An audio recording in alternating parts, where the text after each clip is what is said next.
Sejam bem-vindos a mais um vídeo aqui do canal da CIPA, da Prefeitura do Campus, da USP de Ribeirão Preto.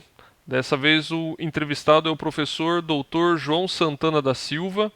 Ele possui graduação em Ciências Biológicas pela Universidade de São Paulo, mestrado, doutorado em Bioquímica também pela Universidade de São Paulo, pós-doutorado nos Estados Unidos de 1989 a 1991.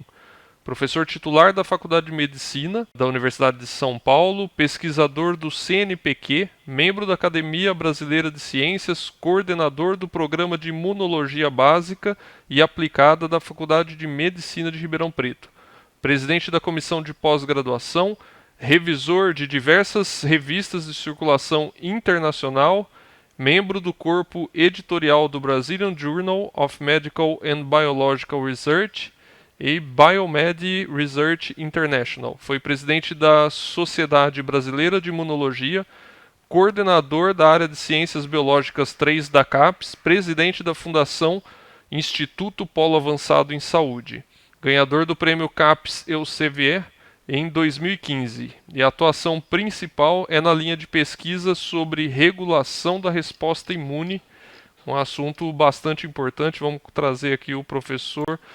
Muito boa tarde, professor João Santana. Seja bem-vindo.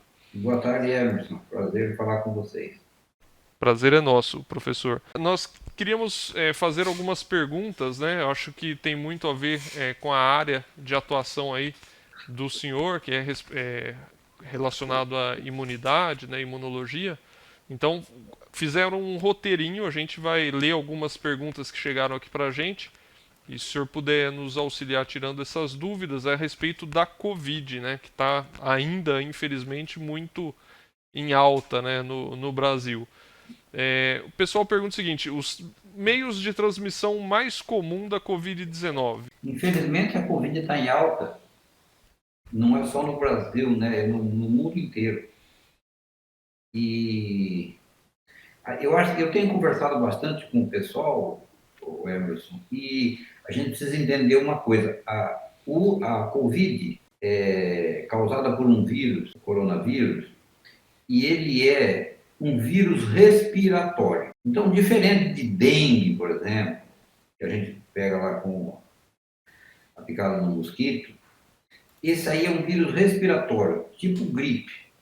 A gente pega por vias aéreas. Então, a transmissão é via narina, olho e boca.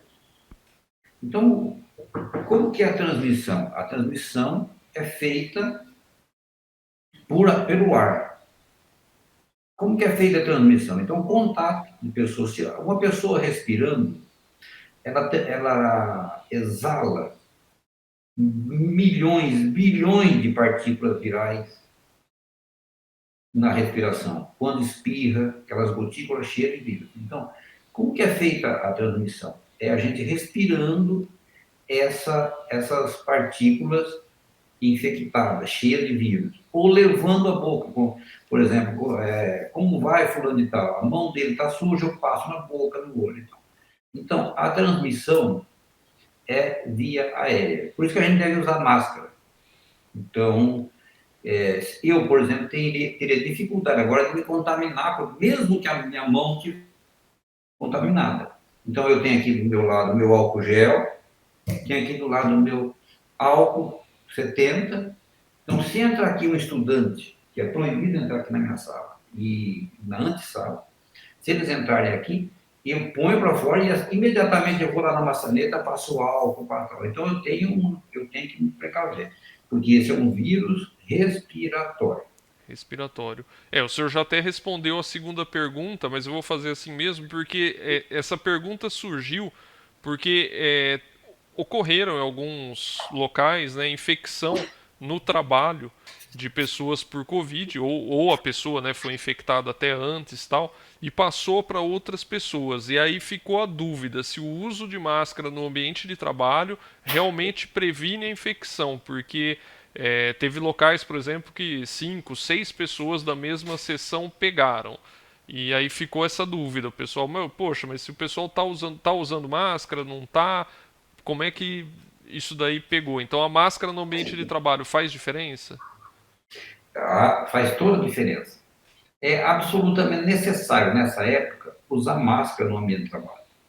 Veja, nós tivemos aqui no hospital, quando começou essa parte agora do Omicron em janeiro, numa sessão ali com 80 pessoas, num dia foram feitos o teste para Covid, o teste para pesquisar o SARS-CoV-2, que é o vírus, 42 ou 43 estavam positivos. E se o Nossa. pessoal estava usando máscara? Estava. Mas mesmo assim foram contaminados. Como? O sujeito vai no cafezinho, bate um papo, entende? Leva a mão na boca naquele momento, conversa. Então, o vírus ele tá ali esperando qualquer oportunidade para infectar alguém. Então, numa sessão, por exemplo, aqui, dá um exemplo aqui da prefeitura, que trabalha 4, 5 pessoas, uma pessoa infectada num ambiente pequeno, com ar-condicionado ligado, se ele estiver usando uma máscara mequetrefe, uma máscara ruim, etc., o vírus vai ficar no ambiente. O ar-condicionado passa, joga ele para dentro novamente e todos vão contaminar.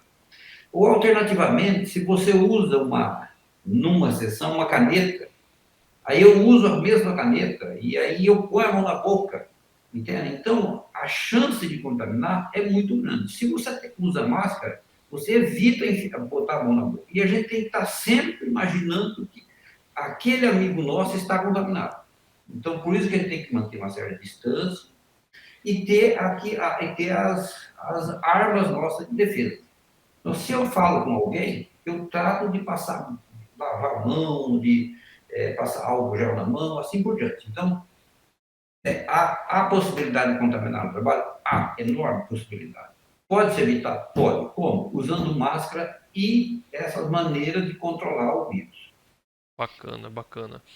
Outra pergunta que o pessoal passou aqui é o seguinte: parece que tem algumas pessoas que depois que pegam a Covid-19 seguem tendo problemas de saúde por muito tempo. Por que que isso acontece e se existe alguma maneira de prevenir essa tal da Covid longa, né, que eles falam? Isso aí eles chamam de long Covid. Esse Covid longo é definido como aquelas pessoas que têm Covid por mais de 30 dias. Mais de 30 dias já fica com Covid longo. Mas tem gente que fica com essa Covid longa por meses e meses e meses. Há uma insuficiência respiratória muito grande. As pessoas mal conseguem respirar e às vezes não conseguem nem andar. Tamanha é, digamos, a fraqueza das pessoas. Qual é a razão disso?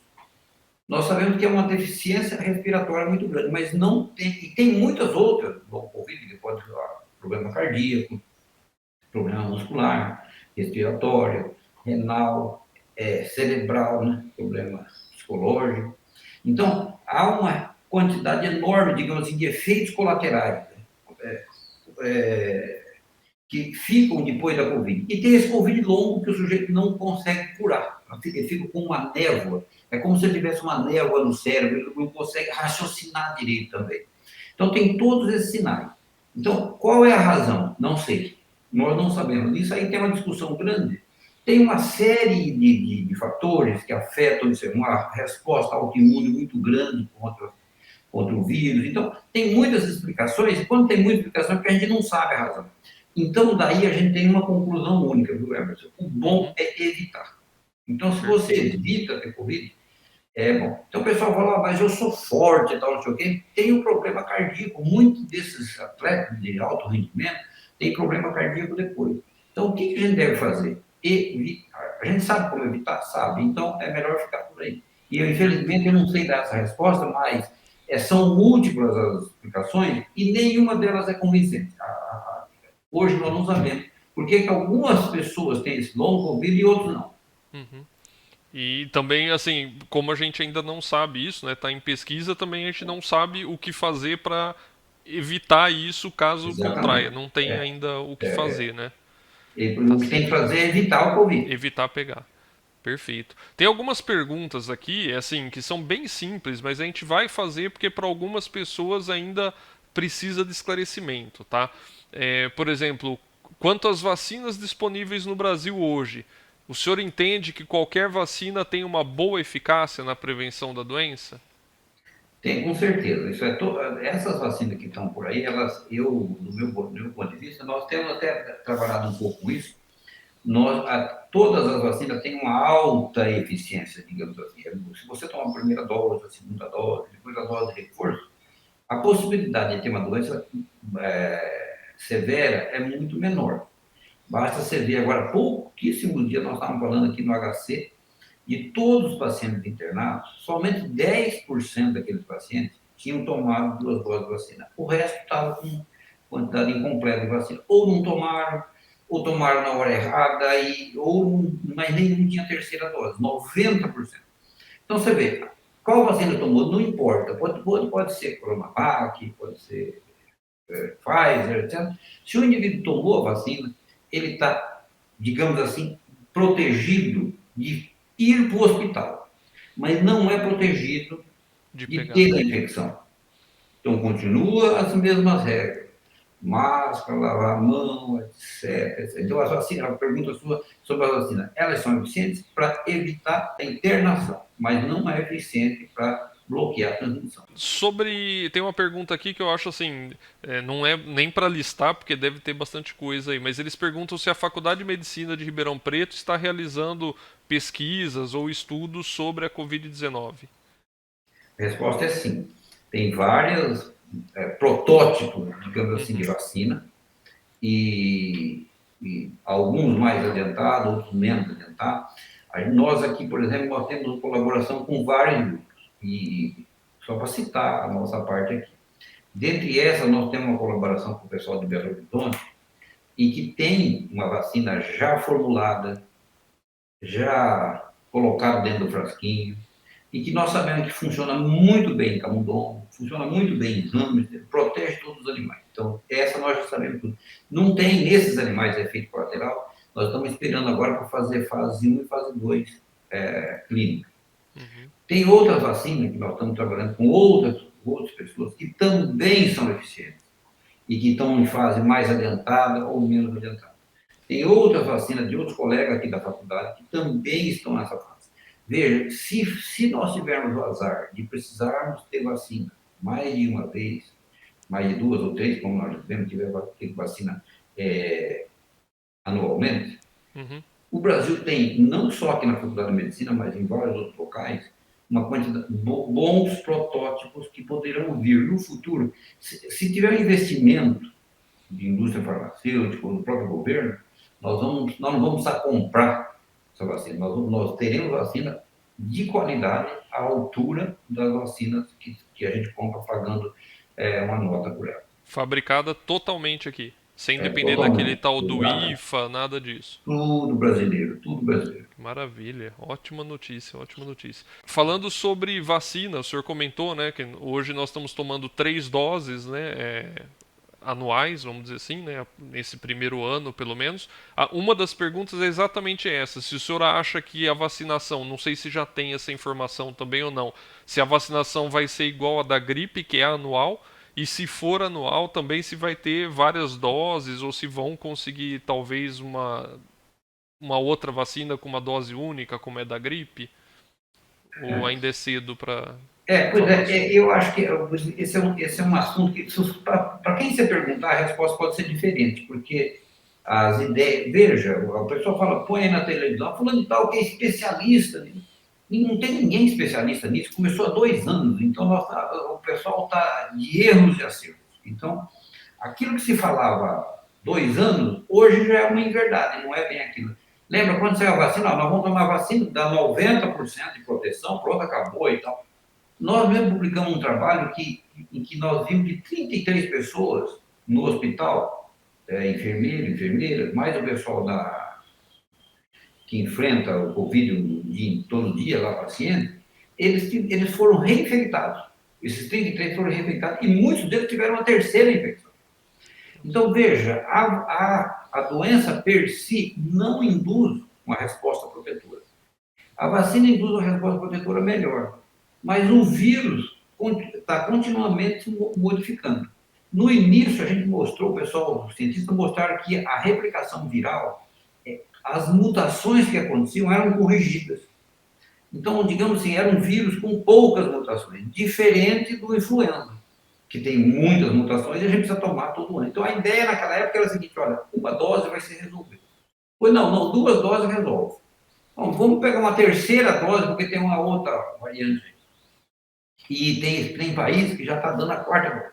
Quarta Então, dose. responder sua pergunta é o seguinte: eu acho que com essas vacinas que tem agora, nós precisamos mudar um pouco a vacina. Nós precisamos mudar aquilo que nós estamos fazendo. Isso é a sequência do vírus que a gente colocou lá nas primeiras vacinas, quer dizer, exceto a Coronavac, que tem tudo.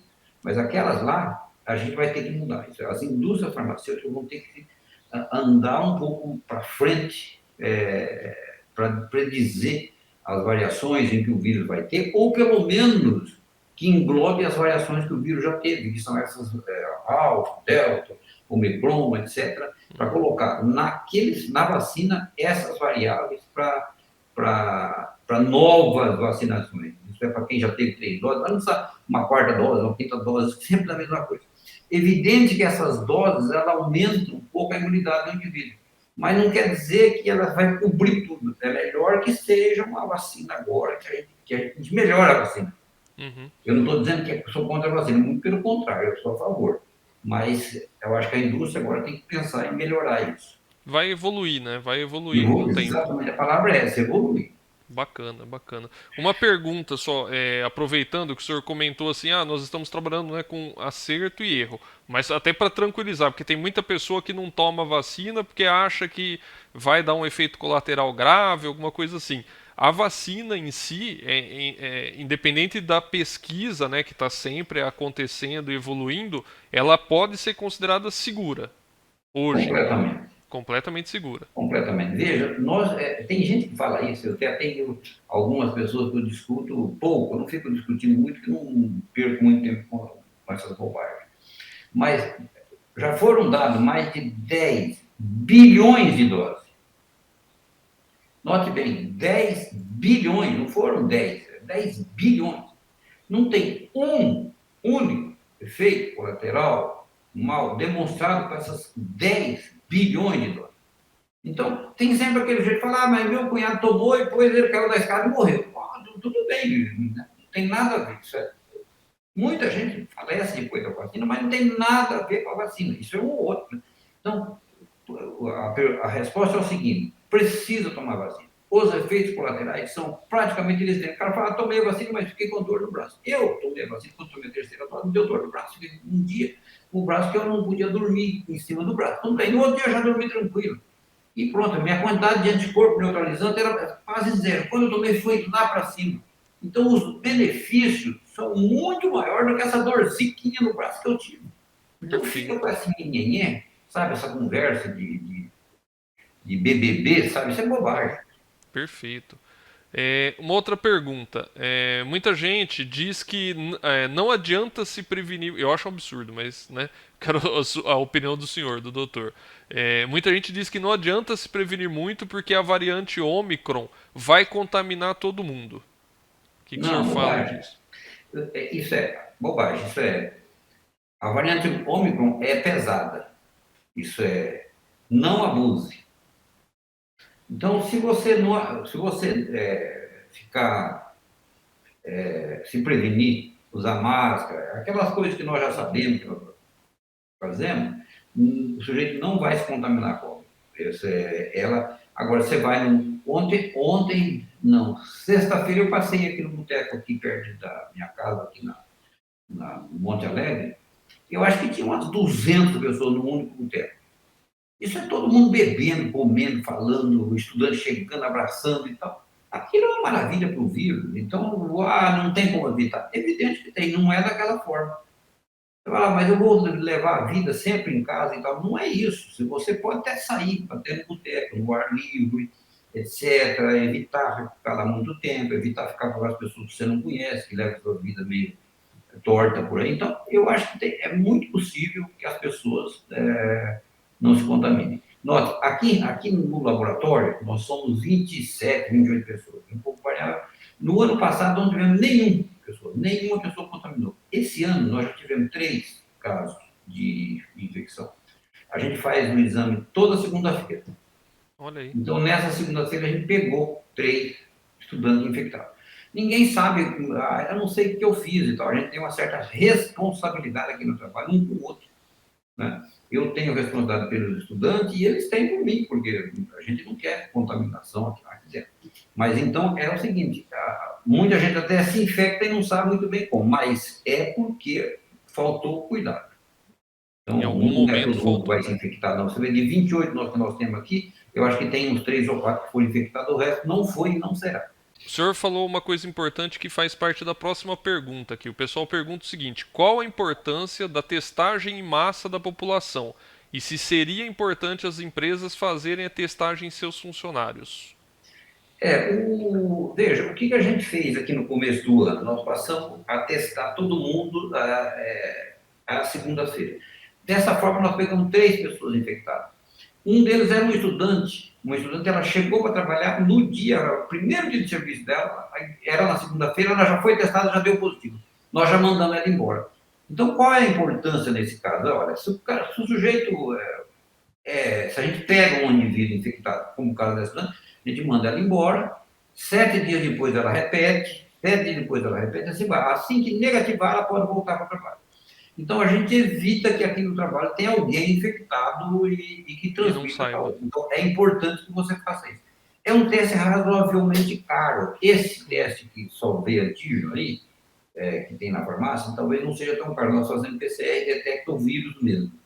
Mas então, de fato, é importante. Agora, eu não sei se você está, dependendo da empresa, conforme os funcionários estão trabalhando, se eles estão a uma certa distância, se eles usam todos os cuidados necessários, talvez você não precisa fazer isso semanalmente. Então, é importante, mas não é imprescindível. O que é imprescindível é o cuidado. Então, o sujeito sai, vai lá, e eu sei que eu entrei em contato com alguém que estava contaminado, porque o cara falou, oh, fiquei doente e tal. Então, eu, como responsável, eu vou ficar longe de todo mundo. De preferência, eu não venho trabalhar, fico em casa. Falou, oh, gente, eu tive contato com alguém. Então, essa responsabilidade comigo e com as outras pessoas é imprescindível nesse caso. Bacana, perfeito. E aí eu acho que entra o caso, né, que foi até liberado pelo reitor, no caso do teletrabalho para quem teve esse contato, né? Exatamente, pois é. Então, se você tá, olha, eu tive contato aqui com, sei lá, com a minha esposa, com meu filho, com o vizinho, e eu vou ficar em casa 3, 4 dias. Se você ficar 3, 4 dias, não tiver nenhum sintoma, fizer o exame, está negativo, pode vir trabalhar. Agora, Bacana, se perfeito. você não precisa ficar 14 dias como o pessoal ficava anteriormente. Então, aqui teve gente, caso de gente que foi em determinado lugar e foi abraçado por alguém, olha, um absurdo, que estava contaminado. Então, ficou 3 dias em casa, fez o exame novamente, deu negativo, veio trabalhar. Bacana. Essa é uma outra pergunta também. Já estou assim aproveitando o assunto, estou encaixando as perguntas aqui. Sobre o tempo de ficar em casa quando você positiva, por exemplo, eu tive um sintoma, positivei, quanto tempo tem que ficar em casa? Isso daí variou muito, né? Chegou a 14 dias, 5 dias, 7 dias. Por que que muda tanto? É por conta das variantes? É uma questão política? O que que manda nessa questão do tempo que você deve ficar em casa quando você pega a Covid? De fato, essa pergunta, o Emerson, ela pode ter muitas respostas. Fala, bom, o sujeito também está dando muita resposta porque não sabe responder. A verdade é que tem determinadas pessoas normais, que eu estou dizendo que, estou chamando de até, pessoa que não vacinada, que se infectado fica transmitindo por 10, 12, 14 dias. Por isso que anteriormente ele ficava 2 semanas. Depois teve a primeira dose. Então, se você tem a primeira dose, tem a segunda e a terceira, o tempo de transmissão é muito menor. Daí a vantagem de vacinar também. Então, aquele negócio que você demorava para transmitir 10 dias, hoje você transmite só por 4, 5 dias. Então, no momento em que alguém está doente, olha, eu estou sentindo aqui que eu não estou bem, significa que ele já foi contaminado há 2 dias, 3 dias passados.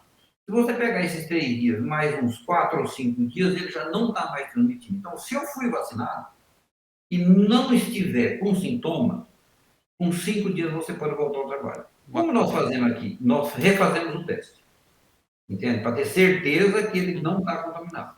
Bacana. Mas, então, é verdade isso, não é um problema político, não é nada. É que o sujeito agora já tem a vacina. Então, é Uhum. importante que você vacine para não transmitir para os outros e para que você também não fique doente. Bacana. Uma outra pergunta. Acontece, às vezes, por exemplo, a pessoa pega Covid, sente o sintoma, faz o teste, dá positivo. Aí passa, por exemplo, sei lá, 5, 6 dias, a pessoa tá melhor, mas ainda tem sintomas. Ela, pode dar negativo esse teste, mesmo ela ainda estando meio ruinzinha, tal? Como é que funciona isso? Ou só vai negativar quando ela tá sem sintoma nenhum mais? Não, o comum é que você pega e acaba com sintoma e é negativo o teste também. Quando você tem continua positivo, tem duas coisas. Ou você pode continuar transmitindo, está infectado, ou você pode ter o tal do long COVID, demora tempo, então, o sujeito não tem mais a partícula viral, não está transmitindo, mas continua com sintoma. Uhum, Então, nem todo mundo é igual. Então, por exemplo, aqui nós estamos. Se o indivíduo está infectado, ele daí uma semana ele refaz. Se ele está negativo, sem sintoma, pode trabalhar. Se ele está com sintoma, normalmente ele está positivo. Entende? Aí eu dou mais uma semana para ele, porque a gente faz só semanalmente. Entende? E aí uhum, ele volta a trabalhar em seguida.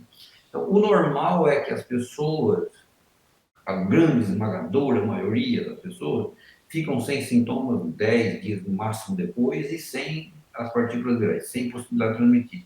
Um pouco de pessoas, um tanto, que gira em torno de 1 a 2%, continuam com infecção, continuam às vezes com a infecção, e pior do que isso, continua com o tal do long Covid, ele continua com sintomatologia. Esse é o uhum. problema grande que nós temos. Bacana. Uma outra pergunta aqui que não tem muito a ver diretamente com a Covid, mas é uma curiosidade que o pessoal teve, né? Que eles falam o seguinte: os cientistas conseguiram desenvolver uma vacina em cerca de um ano, vamos dizer assim, para pandemia e para Covid. Por que, que ainda não existe, por exemplo, uma vacina contra um outro vírus, que no caso seria, por exemplo, o HIV, que já circula no mundo há décadas? Por que, que não consegue fazer uma vacina faz 20, sei lá, 30 anos que tem o HIV e para a Covid a gente conseguiu rapidamente? Qual que é a diferença? É, é, é, Bom, primeiro é o seguinte, os vírus são completamente diferentes. Você vê, nós temos vacina, por exemplo, contra sarampo, contra a febre amarela e tal, que são fantásticas, excelentes. Você toma uma dose, pronto, acabou, você está livre de ter outras doses de vacina contra a paralisia infantil, não é? Então, é um tipo. Contra o Covid, o SARS-CoV-2, nós até hoje já estamos na terceira dose, que estavam uma quarta, né? Contra a influenza, você toma uma vez por ano, da gripe, né? Contra a dengue, por exemplo, que é um vírus que está aí também há quantos anos? Sempre está. Só que esses vírus, eles mudam, tipo 1, tipo 2, tipo 3, tipo 4. Então, e você faz. E pior é o seguinte: se você tem uma resposta muito boa com uma dessas variantes, você vai. Não é bom quando você tem a variante novamente depois. Então, uma nova variante, tipo 1, por exemplo, você tem tipo 1. Depois, quando você tem o tipo 2, você pode ter um dengue hemorrágico, um negócio desse tipo. Então, é preciso, numa vacina dessa, não contemplar somente uma variável. O SARS-CoV-2, que é esse vírus da Covid, ele tem uma parte importante, que é o spike, ou o espinho lá que o pessoal fala, que gruda numa proteína da gente e entra para dentro. Então, o que o pessoal tem feito? Ele vai lá justamente naquele pedacinho, faz uma vacina que elimina aquele pedacinho, que bloqueia aquele pedaço que chama spike. No caso da dengue, ele tem milhares dessas coisas, eles são completamente diferentes. Não é fazer um determinante antigênico e proteger contra a doença. Isso Uhum, eu diria o seguinte, que nós tivemos até meio que, bem entre aspas, sorte de ter um vírus em que a gente já sabia como ele entra dentro da célula, que era que primeiro saiu o SARS-CoV, né, para depois sair o SARS-CoV-2, que é esse que nós estamos uhum. trabalhando com ele agora. Então, quando já teve o anterior, o pessoal já descobriu como é que ele estava na célula, né? Lembra do H1N1 lá atrás? E Sim, depois, sim. agora, quando nós já temos uma possibilidade de fazer uma resposta contra um pedacinho e eliminar o vírus. Com esses outros, não. Eles são, digamos que, totipotentes, eles são capazes de infectar por várias outras maneiras. Uhum. Agora, note, nesses outros casos, a gente tem como evitar. Perfeitamente. Você não precisa de. Você sabe como você evitar para pegar HIV, você sabe como você evita pegar dengue, assim por diante. Esse também a gente sabe, mas é um pouco mais difícil. Né? Você não pode ir na festa, você não pode ir no boteco. Sim, sim. Não é 100%, né, É, garantido, vamos dizer assim. Ah, exatamente. outra pergunta que o pessoal fala: o que é imunidade de rebanho? E muitas pessoas acreditam que ela vai controlar a pandemia. Como o senhor avalia isso e se isso se aplica à Covid-19? Então, lá no 1890, por exemplo, o Pasteur fazia essa coisa. E lá foi definido naquela época, já, eles já tinham essa história da imunidade de rebanho, porque não tinha vacina naquela época. E o pessoal notou o seguinte, que quando você infectava a partir de 70, 75, 80% das pessoas, as doenças tendiam a cair. Isso é, um determinado vírus que infecta uma pessoa, depois ele vai infectar de novo, ele não consegue, ele morre ali. Ele morre ali, ele não segue. Então, depois de 75, 80%, a transmissão cai, diminui, quase zera. Ela não zera, mas ela fica resquício de um para o outro. Você vê que se uma pessoa está infectada, ele vai transmitir para 7, 8, 9, 10 pessoas e não consegue transmitir porque aqueles indivíduos estão completamente vacinados. Eles não vão transmitir. Entende? E mesmo que eles forem transmitir, eles transmitem para outros que já estão vacinados. Esse que é o conceito de imunidade de rebanho. No caso do SARS-CoV-2, ele transmite, porque o indivíduo fica transmitindo, e acha nesse meio um monte de gente que não foi vacinado. E aí ele continua mandando. Então não teve, digamos, a imunidade de rebanho. E segundo, ele muda o vírus de vez em quando. Então, mesmo que fulano de tal já foi vacinado e já foi infectado, ele não está imune. E veio uma nova variante. Então, a imunidade de rebanho não se aplica para esse vírus como ele está. Não se aplica. Então, quem fala que a imunidade de rebanho vai fazer isso é besteira, bobagem. Entendi. Última pergunta aqui do. Última não, né? Na realidade são duas, mas eu vou juntar numa só. Primeira coisa, o senhor já falou bastante da prevenção, né? E a gente entende que é extremamente importante.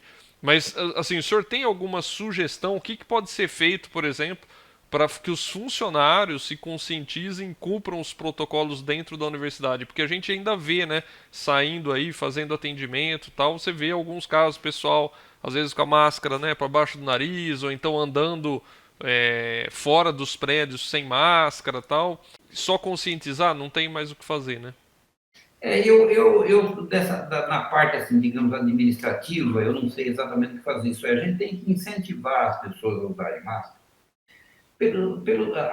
A questão é bem simples. Né? Uma delas é que se você que nós não queremos que qualquer pessoa fique infectada. Ela ficando infectada, ela vai dar prejuízo para a universidade, para o Estado, para a nação, porque ela está infectada, vai ficar 10, 15 dias em casa, à toa, etc, etc, etc. Não é? E ainda pode correr o risco de morrer, o que é um prejuízo imenso para nós, você perder um indivíduo numa época que ele pode trabalhar. A segunda coisa é que o indivíduo se infecta, ele vai infectar outras pessoas. E que também entra nessa mesma coisa. Além dele ficar paralisado por um tempo, vai infectar as pessoas. E uma terceira coisa é que você não vai curar. Esse pessoal vai ficar com umas sequelas por aí. Então, não tem mais nada para dizer, do ponto de vista científico, para que essas pessoas tenham consciência de que essa doença, nós não conhecemos ela direito, que piores dias poderão vir. Então, que todos usem os mais diversos meios possíveis para evitar a contaminação. Isso é extremamente possível. Como eu sei que esse é um vírus respiratório, eu posso sair daqui, tirar a máscara e andar pelo campo. Não tem importância nenhuma. Desde que eu não estiver perto de ninguém. Quando alguém chegar perto de mim, eu coloco a máscara, ou eu não vou perto dessa pessoa. Então, o que deve ser feito para conscientizar? Eu acho que as pessoas têm que saber, e eu acho que todo mundo sabe, veja o tanto de brasileiro que nós perdemos agora nos últimos 2 anos por essa infecção, o que foi uma grandíssima besteira. Basta a gente prevenir. Eu vejo, por exemplo, a cidade fulana de tal, aqui da cidade tal, do estado tal, e agora não vai precisar usar máscara. Os caras tiram, que beleza, agora não precisa. Escuta, companheiro, usar máscara não faz mal para ninguém, não mata ninguém, não prejudica ninguém, não faz nada. Use máscara. Você vai sair na rua aí cheio de gente, use máscara. Você está na rua sozinho, não precisa usar, não. Entendeu? Você vai entrar na casa de alguém, no boteco, no bar, comprar um não sei o quê, use máscara. E o sujeito precisa estar de máscara. Entende? Eu fui num dia na sorveteria e eu não peguei o sorvete porque o cara não estava de máscara, a pessoa que estava servindo. Uhum. Então, todo mundo tem que se conscientizar dessa forma. Então, nós, os funcionários da Universidade de São Paulo, os funcionários da empresa, eles são suficientemente esclarecidos para depois dizer o seguinte: usar máscara. E prevenção, minha mãe já dizia que prevenção e água benta não faz mal para ninguém. Então, vamos prevenir. Se eu posso prevenir, vamos. Simples. É Tá simples certo. assim. Última pergunta, professor. O pessoal pergunta o seguinte, porque no começo da pandemia, muitas pessoas tomavam os cuidados, além da máscara, do álcool, tal, essas coisas, de, por exemplo, cadê aqui? Higienizar alimento, por exemplo, vai no mercado, traz aquele monte de sacolinha, aí passa álcool líquido, né, álcool 70 em tudo, roupas, né, objetos, celular, não sei o que tem, limpa a hora que chega em casa, ainda é necessário esse tipo de cuidado ou não? Então, eu diria, para usar uma palavra só que é. A verdade é a seguinte: no início, quando a gente começou a fazer esse trabalho, o pessoal começou a mostrar que você poderia ir lá no supermercado, tal, e usando um cotonete, você podia pegar num lugar qualquer lá na venda de um produto qualquer, passar o cotonete e mostrava que ali tinha o vírus lá, estava lá. E você podia isolar o vírus. Esses vírus, por exemplo, em papel, em papelões, ele podia ficar lá até 3 dias vivo. Hoje nós sabemos que não é tanto assim, é menos. Mas eu não quero correr esse risco. Por exemplo, você vai na. Um exemplo, eu fui à feira domingo. O pessoal chega na feira, pega uma laranja, pega outra e tal. Você não vai pegar a laranja e põe dentro do saquinho. Ele pega 10 e escolhe uma, 10 e Uhum. escolhe outra. Então, se esse indivíduo está contaminado, a laranja está contaminada. Se eu descasco a laranja, eu vou me contaminar, vou botar na boca. Então, eu chego em casa e lavo essa coisa. Eu não tenho aquela neurose, por exemplo. Se eu compro um frasco de alguma coisa que eu vou usar semana que vem, eu simplesmente guardo ele lá. Eu sei que eu não vou usar hoje óleo, eu compro óleo, boto lá, não preciso lavar o óleo. Mas se eu for usar em menos de 2 dias, eu lavo ele. Então, é preciso continuar tomando esse cuidado? É preciso. Eu acho que é o tal da história que eu falei no vídeo. Prevenção e água benta não faz mal para ninguém. Então, vamos prevenir? Vamos prevenir. Teve Perfeito. um caso muito claro de uns amigos meus, marido e mulher. Eles não saíram de casa para nada, mas de jeito nenhum entrava ninguém. E se contaminaram com uma compra de supermercado. Então o supermercado chegou, largou a compra ali, eles marcaram, deram uma.